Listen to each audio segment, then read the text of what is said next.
Lok Sabha speaker Om Birla के सामने Congress party में हाल ही में शामिल हुए प्रहलाद गुंजल को कांग्रेस की तरफ से कोटा बूंदी लोकसभा सीट का उम्मीदवार घोषित किया है। इसी के तहत गुंजल ने शनिवार को रैली के बाद अपना नामांकन दाखिल किया।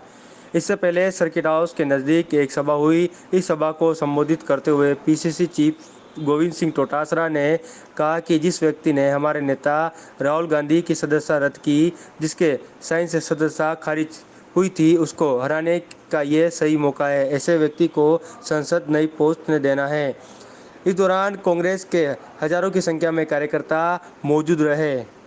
कि जो जोश और जुनून और जो जज्बा लोगों में था, ये तय हो गया है कि कोटा बूंदी लोकसभा क्षेत्र से प्रहलाद गुंजल जी कांग्रेस पार्टी के चिन्ह पे चुनाव जीतेंगे और जीतेंगे। लेकिन जो कल जिस तरह का विरोध देखा गया था, वो सब समाप्त हो गया है। वो बीती बातें हो गई, घर परिवार था, अपनी बात बैठ करके होगी।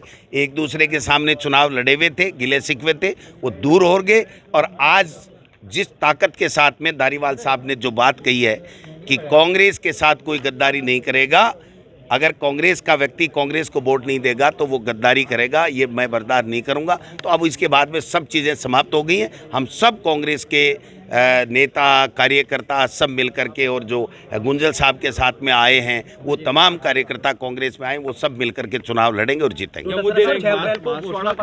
जारी करने वाले हैं 6 तारीख को बिल्कुल। जयपुर में ही क्यों नहीं, देश में कहीं भी करें, हमारी मर्जी। मोदी जी की पाबंदी है क्या? करेंगे, हो जाएगा 4 तारीख पहले। Thank you. इस बात का मैं जवाब देता हूँ। हरियाणा में देखिए कितने लोगों को बीजेपी ने टिकट दी, सभी कांग्रेस वालों को ज्वाइन करवाकर वहाँ टिकट दी।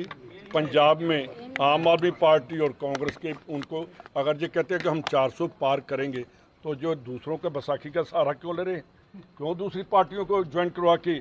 इनको इसका मतलब बीजेपी को कैंडिडेट नहीं मिल रहे, दूसरी पार्टियों को डिफेक्शन करवा के उनके मुआवजे लेकर इलेक्शन ले रहे हैं। आपके यहाँ राजस्थान में भाई साहब वो लेकर गए हैं, और क्या है हमारा मालवीय, तो उनको वहाँ कैंडिडेट नहीं मिलता था।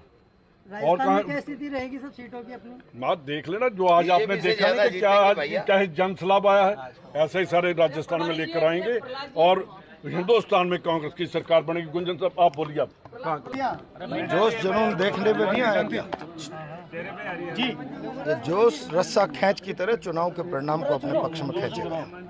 आप मान के चलिए, कोटा बूंदी लोकसभा क्षेत्र, इस सीट को कांग्रेस पार्टी इस बार हर सूरत में जीतेगी। और पूछो ना बिरला जी से, वो छोटे भाई साहब और बड़े भाई साहब के फोटो कहाँ गायब हो गए? 5 साल तो परिवार की दादागिरी, परिवार का कब्जा, और आज भी बेचारे मंत्री और एमएलए, छोटे बड़े भाई मुख्य अतिथि और एमएलए मिनिस्टर विशिष्ट अतिथि। अचानक शहर के होर्डिंगों से वो फोटो गायब हो गए और मोदी जी आ गए और मंदिर आ गया।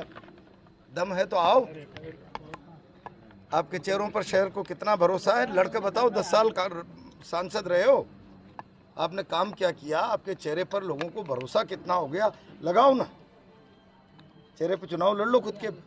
मूल बिंदु क्या है आपके? किन बिंदुओं को लेकर आप चुनाव में मजबूती? मुद्दा तो बिरला जी का ही है। कांग्रेस पार्टी का अपना चुनाव का नेशनल एजेंडा है, वो तो है ही, पर यहाँ शहर में तो बिरला जी का मुद्दा है।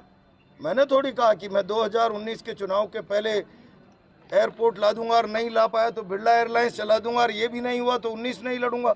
अब जरा पूछो ना बिरला जी से, 19 भी लड़ लिया और 24 लड़ने जा रहे हो, कहाँ है एयरपोर्ट? ये कोटा में कोचिंगों के बच्चे कागज के हवाई जहाज उड़ा रहे हैं बेचारे, कि हमारे अभिभावक किसी में बैठ के आ जाए। बिरला जी का हवाई जहाज तो कहीं दिख नहीं रहा है। इसके अलावा क्या प्रायोरिटी रहेगी? 10 साल से देश की पार्लियामेंट में कोटा की आवाज गौण है, सुषुप्त है। चंबल की आवाज, कोटा की आवाज।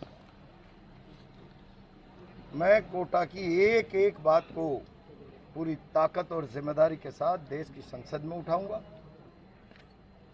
पूरी ताकत के साथ। और यहाँ के जितने इश्यूज होंगे ताकत के साथ लड़ेंगे। स्टेट गवर्नमेंट और सेंट्रल गवर्नमेंट तो उम्मीद करते हैं हमारी आएगी।